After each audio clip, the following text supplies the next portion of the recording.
So, when I did the supernatural video and the animal kingdom video, I was like, I think I forgot a couple things, and I sure as hell did, you know? And so I had to write some more things down. Third time, I'm going to use a script in all of my 400 and something videos, okay? And it's not in any specific chronological order, it's in the order that I remembered it, okay? So, but I will try to go in chronological order a little bit. Back in the 80s, all right, this is pretty incredible. Back in the 80s, I was at Marquette University, and I lived on 20th and Wells. Anybody who watched this video from Milwaukee or who lived in Milwaukee knows, or who went to Marquette knows. I was at 20th and Wells, and there used to be a pub called the Conway's Pub and Tap, about a block from my house, all right? And about a block from my house, too, there was this building where I had a girlfriend named Mallory. And we lived in this house. We're a bunch of young hippies, hanging out, drinking beer, whatever, doing our thing. And there's a park in front. And this is a several segment just for this one incident, okay? So Conway's Pub was a really amazing place because so many different people went there from different backgrounds. Biker gangs, students from the university, gay people, locals from the area, hospital personnel, for there's a hospital nearby. And we didn't know at the time, but Jeffrey Dahmer was there. And Mallory, my girlfriend Mallory, lived in Jeffrey Dahmer's building on the same floor. And I used to go kick it with Mallory in her apartment, and while Jeffrey Dahmer was like a couple doors down doing his terrible crimes, okay? So that's just one thing. Just unbelievable that, these paths cross. But in addition to that, one day we were at our house, and in the park, it was really hot in the summertime. I was at summer school. I was doing 2 degrees in 4 years. I wasn't in summer school because I was fucking up. I was in summer school because I was trying to complete 2 degrees in 4 years, which I did. And I had a rock band, and I followed the Grateful Dead. I did a whole bunch of things all the time. But so one day it was really hot. We were outside, because we didn't smoke cigarettes in our house. We went outside to smoke cigarettes. So we're sitting outside, and these two men had put a mattress underneath the tree in the park, and they were like kicking it together. These two gay guys. You could see them in the distance. And we're like, man, that's pretty crazy, But I guess it's summer, so they're just trying to, stay cool. And we went back inside, to blow some bong hits. And then when we came back out, we saw the police and an ambulance. And we only saw one guy on the mattress, and he was dead. It's probably Jeffrey Dahmer. We just couldn't ever verify that. I don't know if the Milwaukee police ever verified that crime or not, but I'm just telling you about it. But I mentioned Conway's Pub not in passing. One night, I was at Conway's Pub with a friend of mine, Mikey. Mikey was a really cool woman who was a really good friend of mine, and we're hanging out, and these bikers had threatened me, and I was a young guy. I was pretty buff. I'm probably about 5-10 pounds heavier muscle, and I was really a guy who wouldn't take shit from anybody, and these bikers came in and threatened me. And as we were about to have a fight, a person comes into the bar and says, "Everybody get out, there's a fire upstairs." And we're like, holy shit, what the fuck? And as they said that, we saw the fiery debris falling from the second floor of the building. And my car was parked outside. So I was like, Mikey, let's get out of here. And the bikers were like, yeah, let's get out of here. They had their bikes parked outside too. And so we went outside, and sure enough, the whole building was on fire, and Conway's burned down. So we went to our house. I drove the 1 block in my car, parked it, and we went inside. It was like winter time. And the other people who I was living with, they were on a Ouija board. They were in contact with somebody on the Ouija board who when we walked in, it was really quiet, so it was like a seance type of thing. So we just sat in the foyer of my house, me and Mikey, and we waited for them to get done. And when they got done, they told us a story about how they had been in contact with somebody who had just died in a fire nearby. Swear to God. We're like, Mike and I looked at each other, we're like, holy shit, we didn't know anybody who had died yet. The fire had just happened. But as it turns out, The owner of Conway's Tap and Pub died in that fire and was in contact on that Ouija board with the people of my house. It's unbelievable. That house had something going on for it too, because I'll tell you this story. We had a couple big dogs, all right? And I used to have my drum set in the basement, and I used to practice drums in the basement of my house. But everybody was afraid to go down in the basement because everybody told me they'd always heard this like ghost, a spirit in the basement, rattling chains or something like that. And every time we'd hear the rattling chains, we'd go down there and be like, what the hell? There's nothing here. There's no chains even. What the hell? How is there any chains rattling if we don't even have any chains in the basement? So I remember at school, I had this schedule on Thursday that everybody else was in class all day except for me. And it was my role to go home and either let the dogs in or let the dogs out. But the dogs never, ever would go into the basement.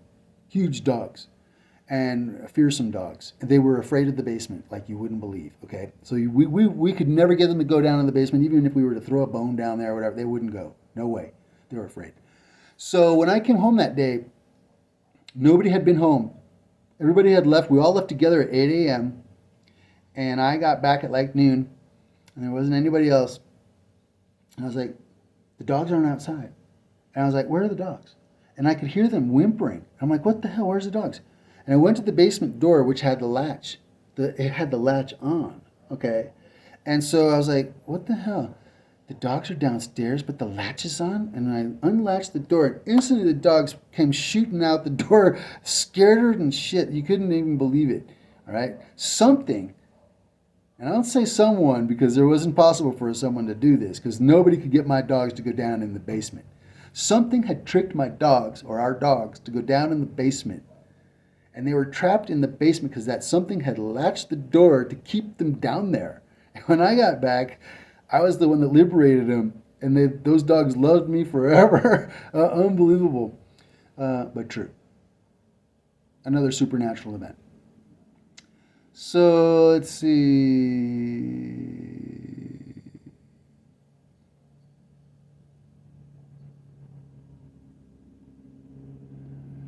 So I go back to Dolphin Quest because I forgot to mention something at Dolphin Quest when I was in Costa Rica. I arrived at Dolphin Quest with this lady named Judy Louie, and she will testify to this. You find her, Judy Louie, a Chinese girl out of San Francisco, the Louie family, part of the triad or something. I don't know. Anyway, Judy Louie and I showed up at Dolphin Quest, and we had our little cots in the worker bungalow, and each bed had a mosquito net around it. I'm sleeping with my mosquito net. This is before I had gone to the house without the mosquito net where the bats protected me. But one night I woke up because I had this weird experience in my dream. I can't even remember what it was exactly, but I woke up and I looked over at Judy. I just happened to be rolled on that side, and I saw this light hovering over her mosquito net. And I looked over, and I had a light over my mosquito net. And I was like, what the hell? What is that? And as soon as I woke up, as soon as I realized it, Judy woke up too, and she screamed. And as soon as she screamed, the two lights shot off through the window and like traveling in the air very fast, disappeared into the jungle. And we're like, what the hell is that? And the next morning we talked to the owner, and the owner said, you're not the first people to experience that. There's supposedly some spirits nearby because there's a Native American burial ground of a royal family that died. And I actually went and investigated that area, and I found out it was a strange part of the jungle that was flat with these weird trees, very spaced far apart. And so it's very possible that the royal family's guards, see, this is the rumor, the local legend, is the guards were looking to be relieved of their duty, and they're looking for good people to stand guard for them so they can finally go to the spirit world. This is the story anyway. I don't know if that's true. All I can say is there were some weird lights or entities in that part of the world. And that night, they were hovering over our beds. I saw those lights again on another night because I became the kitchen manager of Dolphin Quest for a while. And like I said in another video, and I forgot to mention this story. So, and Judy Louie is my witness, so you can go ask Judy Louie. Okay. Uh, when I was at the ashram in 2001, I just arrived. I paid to take a yoga training. I became a certified yoga teacher, one of the few teachers in the world who can stand on his head for half an hour, and especially in this part of the world, one of the few yoga teachers ever, maybe, in the history of man. And I was afraid for my safety at that point in my life. I don't know why, but in my tent, I always would close my tent up and I would tie my tent from the inside so nobody could try and open it without me knowing about it, right? So that night, I woke up to some screams, and my tent door was open. Something had opened my tent door, and I could see something just outside my tent. And when I woke up, it moved away. I can't say it ran away, but it moved away like a dark shape, not a light shape, a dark shape. And when I walked outside, it was like a full moon. And the other people were like, they had seen this thing too, but they couldn't verify what it was, and they saw that it had moved up the hill and was in front of my tent. And when I woke up, it just got scared off. I never really tried to investigate that, except that we mentioned it to the people at the ashram, and they said, well, there's some entities that come from time to time, and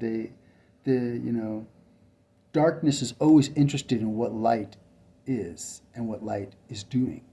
And so that's how they explained it, that darkness sometimes comes close because it's very interested to find out what's going on. So another random, weird, supernatural event.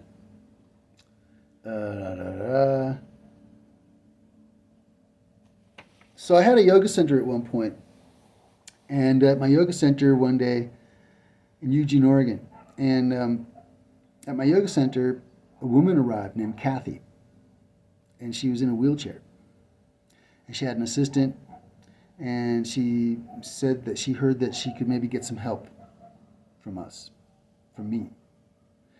And I was like, who told you that? I mean, what is the help you're seeking? She says, I'm trying to, move my body better. She had suffered a stroke and half of her body wouldn't move. And she'd been, about 10 years before she met me. And she'd been spending 10 years in physical therapy and massages that just weren't working for her. And I was like, well, I don't know why they're not working for you, but maybe we can help you. But when she came into the yoga center, she was suffering from such abject care that nobody was really washing her, and she smelled like pee. And so I said to her, look, before I help you, let's give you a bath. Let's give you a hot bath at the yoga center. I'm not going to get weird. Your assistant can be right here. It doesn't matter. We just want to get you in the bath and clean you up a little bit before I touch your body, because I don't really want your pee on me. She was okay. And so Sarah, my ex-wife, my first ex-wife, was there. And so Sarah, even though she hates me to this day, she can tell you. Kathy, in a period of a couple weeks, because of my care and because of the touch of my hands, and because of my knowledge, she, her hand was all clenched. Half of her side of her body was clenched, right? But I was giving her this type of a massage, a holistic massage that I learned at the ashram, but I also had formulated in my mind. And so after a couple of weeks, she came back. Each time she came back, her hand had opened a little more, and she could move her hand more. And I was like, wow, this is amazing, Kathy. She's like, yeah, because after 10 years of all this care, nobody's been able to do what you're doing for me. I'm like, wow, this is pretty amazing, And so I was starting to heal this person. And not long after those 2 weeks, right? I think in the third week, if I remember correctly, someone came from the hospital because Kathy had gone and told her doctor that she was receiving massages from me. And which is kind of true, but not exactly. What she was receiving from me was something else. She was receiving energy. Okay. And so she was being healed. This is like almost a biblical story, you could say. Because why? Because the people who came to talk to me told me that I had to stop treating her. And if I didn't stop treating her, they're going to file a lawsuit against me because I was not a licensed massage technician and that I wasn't allowed to touch her body. Because Oregon won't let you touch another person's body if you're not a licensed massage therapist. Oh my God. Anyway, because of the legality of it, and because Sarah, my ex-wife, was such a fraidy cat, I just stopped treating Kathy.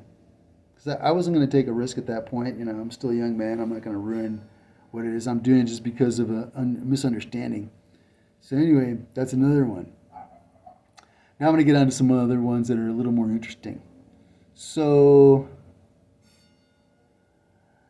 at one point in 2007, I was in Guatemala, and I was at a hostel, and these 4 Israeli guys showed up. And I don't speak Hebrew, okay? Well, supposedly, I guess. But I heard them talking about a car they wanted to sell.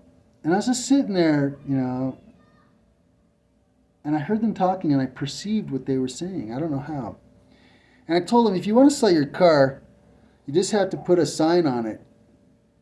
And they're like, what? How did you understand what we were talking about? Do you speak Hebrew? And I'm like, no, I don't really speak Hebrew. And they're like, well, what? How did you know we were talking about selling our car? And I was like, I don't know, you know. But I'll tell you what. You put a sign on your car right here. You park your car outside. And I guarantee you someone within the block will buy your car. And they're like, what? I'm like, yeah. And they go, look, if it happens that way, we'll give you $400. I was like, really? All right, well, then let me make the sign. And they're like, okay. So I made the sign for them, and I put it on the back of their Ford Explorer. And, you know, they wanted to sell their car so they could go back to Israel. And so the next day, someone called. And it was the neighbor next door who happened to be the sister of the owner of the hostel.